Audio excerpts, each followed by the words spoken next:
Alright, let's talk World Cup. It's me, your boy Isaiah. Hold down here. We are back and better than ever for another video. It's been about 2 weeks since I've last recorded. My bad, but either way, we're going to talk about the World Cup because it is such a fascinating tournament. Will I be breaking down every single game? Because there's been a lot of games. No, but I want to talk about some of the storylines that have been coming out of the tournament because hilarious, frustrating, and just the whole FIFA experience has been on full display in the span of this summer for all of North America, all across the world.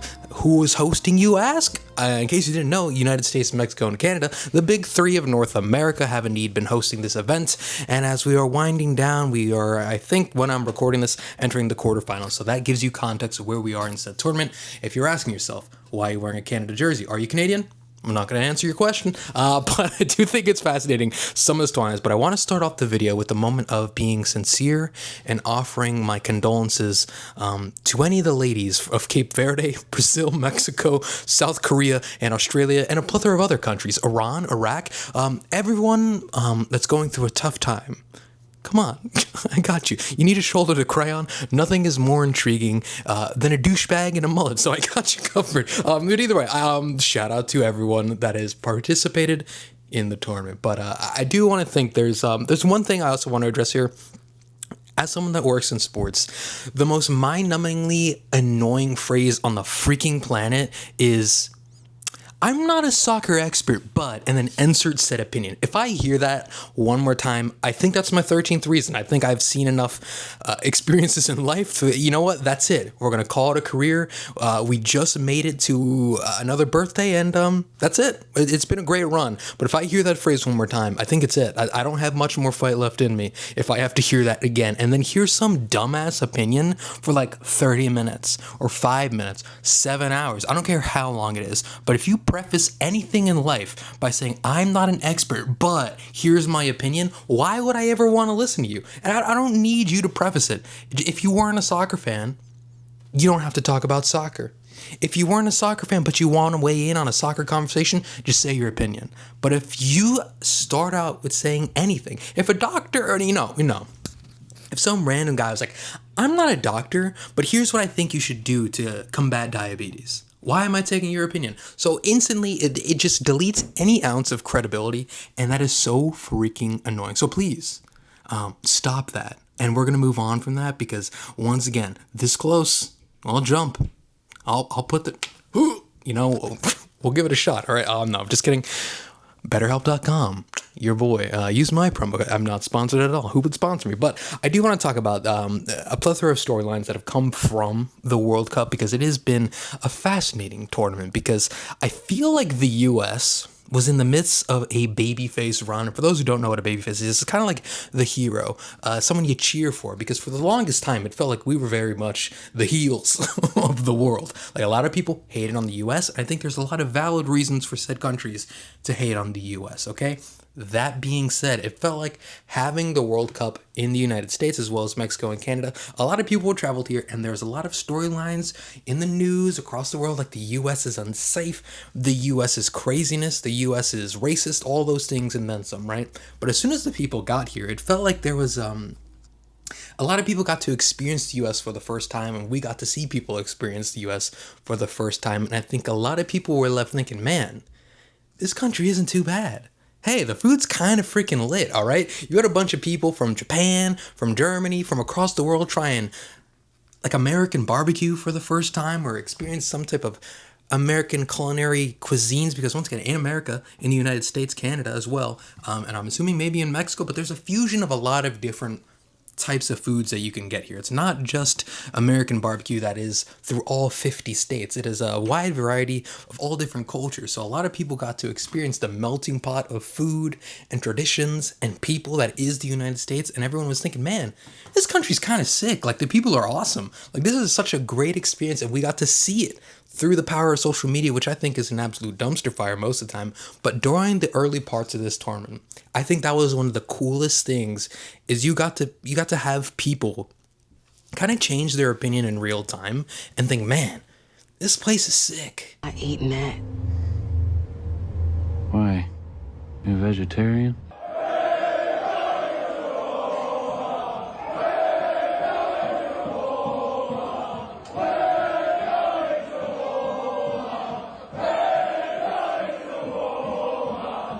America, you have single-handedly changed the UK. The UK will now be baptised in seasoning.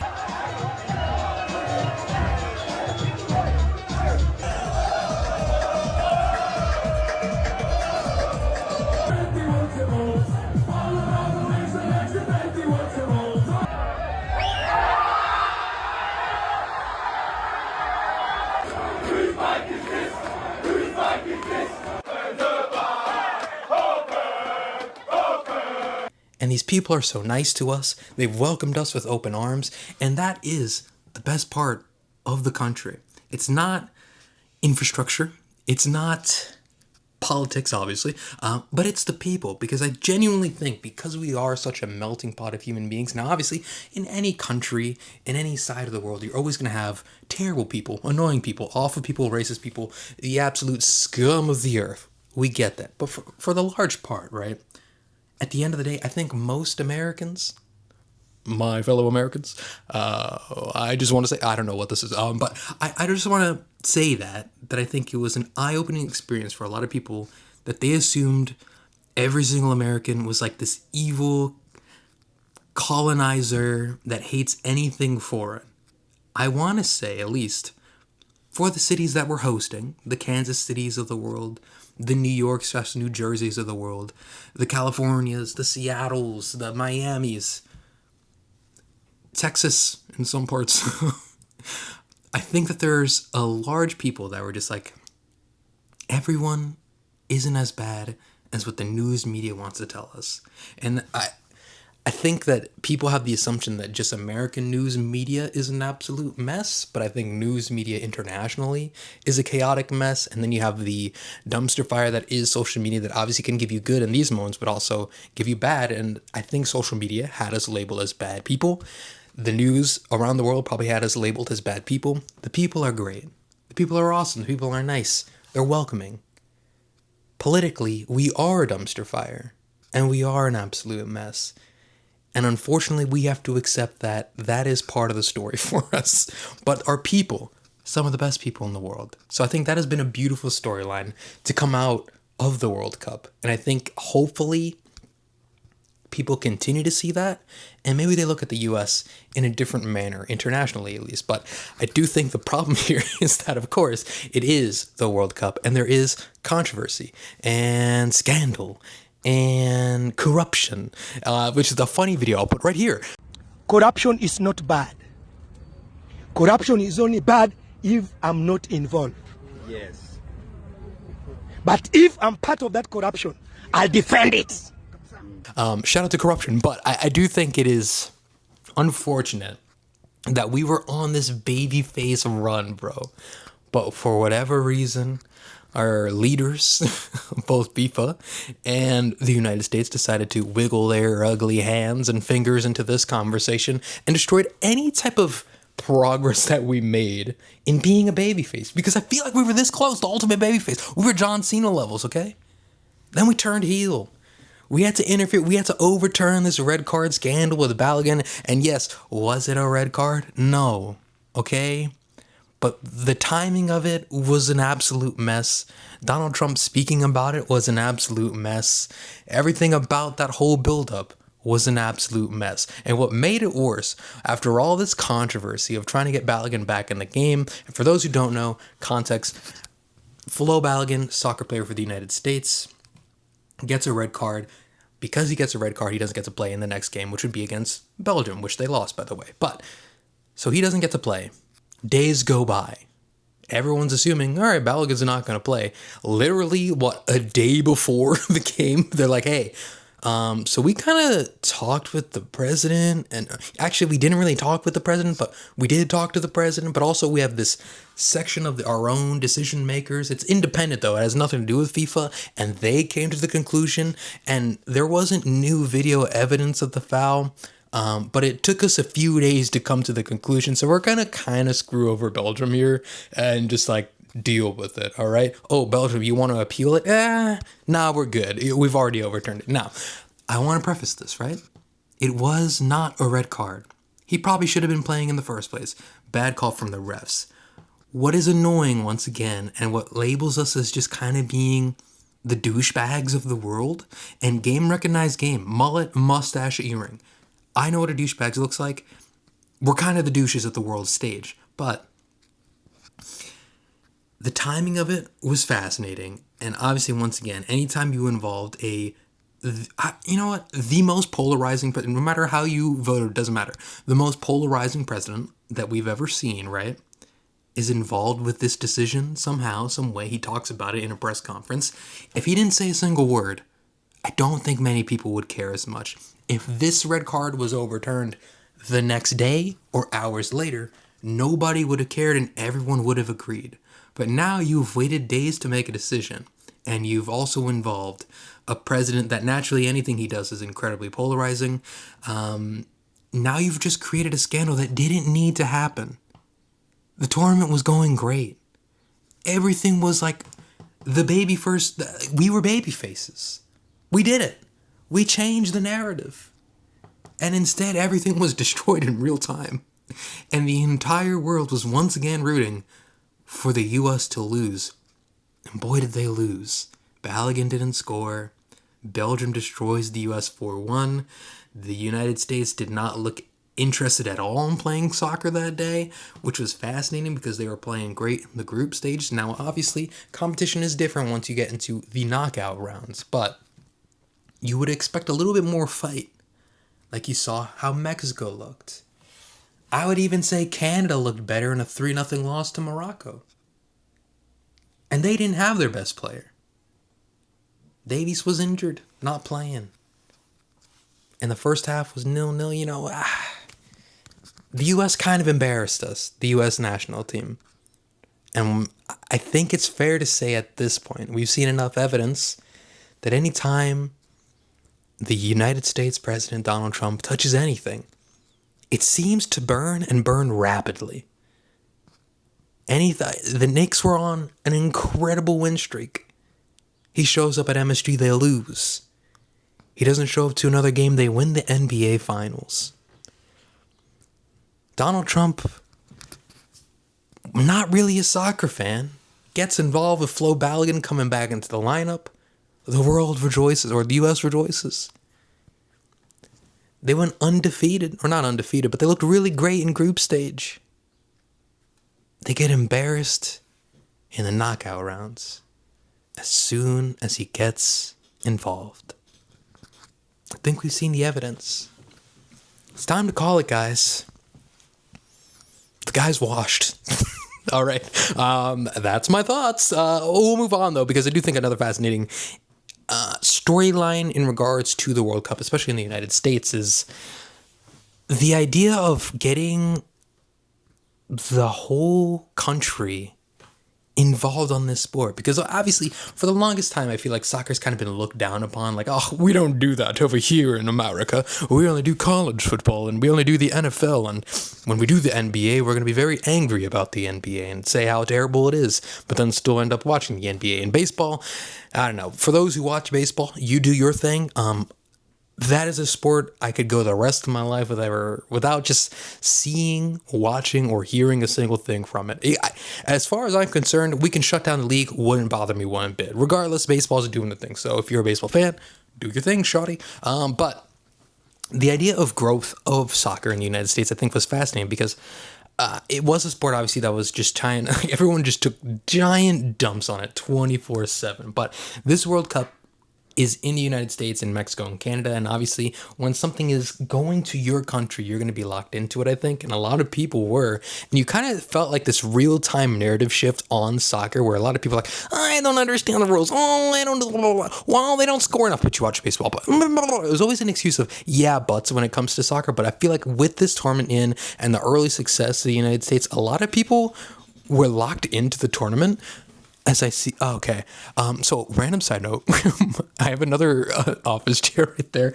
I felt like maybe I was on drugs for a second. I have another office chair here. It is the most uncomfortable chair, which is why I'm sitting on a random kitchen chair. But I'm sitting on here, but I see this chair shaking like crazy, and it's my cat because he's sitting on it, and I didn't know he was there. And all of a sudden, I just see this chair just like shaking. I'm like, am I getting haunted? Is this an earthquake? Like, why is only one thing moving in an earthquake?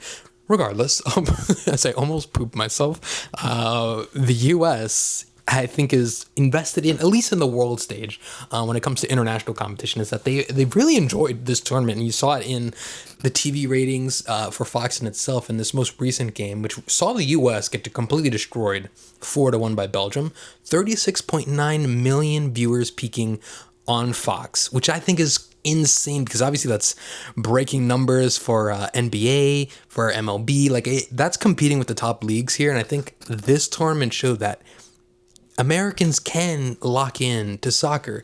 It just has to be really engaging and really important. And there also has to be a track record of success. Now, obviously, it is international soccer, so I think that kind of skews things, especially if it's an event that happens every 4 years. Now, I'm curious what the follow-up for here is going to be, because I feel like the MLS, which is the American League here in the United States for soccer, has done an awful job of trying to capitalize on this moment. I feel like maybe the Apple TV deal has killed any momentum that they possibly had. They should have been on Fox or something and having commercials every commercial break, reminding viewers, hey, we know you're watching this tournament. We know you're watching games that don't even involve your country. Tune into MLS. It's the same thing with different players. We got Messi, one of the stars of the tournament. He's here. He's on our payroll. You had this golden opportunity to kind of collect these people. Now, you weren't going to get all 36.9 million people. Doesn't matter. But you could have gotten a couple million. Get some fresh eyes on the product. And this could have been a great turnaround for the MLS, especially at the end of this season. I think they plan on shifting their calendar as well to match with the European soccer. So now you have people locked into the European and MLS action, and things are on the same calendar. So you don't have to get confused on why is this league here, or why is that league there. Everything is matching up.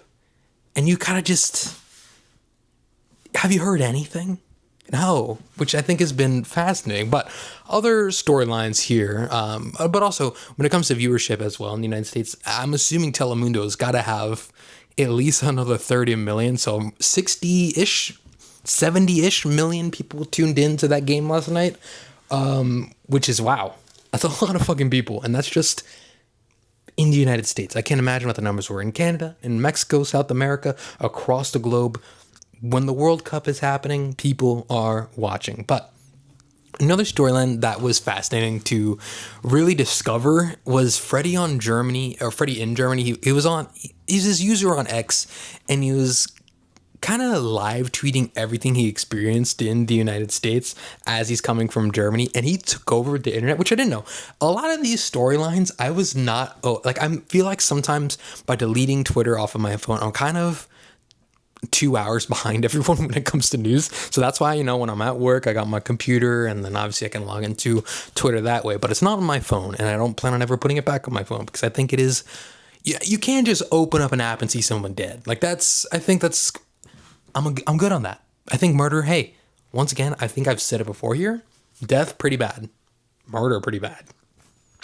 Don't think anyone needs to be seeing that as soon as they open up the phone, all right? But, so he was this guy that's kind of live tweeting his experiences, and a lot of companies were reaching out to him, and he was kind of getting like the hookup, and everyone was on board. Like, Freddie in Germany's the man, and he never shared his face, I believe, and there was pictures of him everywhere, and he's just like having a great time, experience America. The issue that I think some people took to it, though, is that they assumed it was his first time in America, and when they discovered that he's been here like a few times, it was like, it's like they found out Santa Claus wasn't real, and they went in on homie. Like, they were outraged, and it got to the point where he had to post a farewell image, I think, or farewell tweet on Twitter or X, and was pretty like, hey man, this was just supposed to be a little fun thing I got to do. Wasn't supposed to go viral or anything, but now it's gotten to the point where people are giving me death threats for this. I'm like, I don't think I need that in my life. I think I'm good, which is crazy, because why are you throwing death threats towards a random guy just kind of living life, man? It's not like he really said anything crazy. But Freddie in Germany, what a ride it was. But a couple other storylines when it comes to results in the FIFA World Cup is the instant firing. So, or just not renewals of contracts or resignations. There's a lot of different terminologies used here, but 10 coaches or slash managers have already left their positions as the head coach, as the manager of their respective countries. 9 resignations, 1 dismissal, and I'm sure a ton of other contracts being expired, right? So a lot of people are no longer in charge of their country. And I think that is it's fascinating, right? Because once again, it's an event that happens every 4 years. So there's a lot of urgency.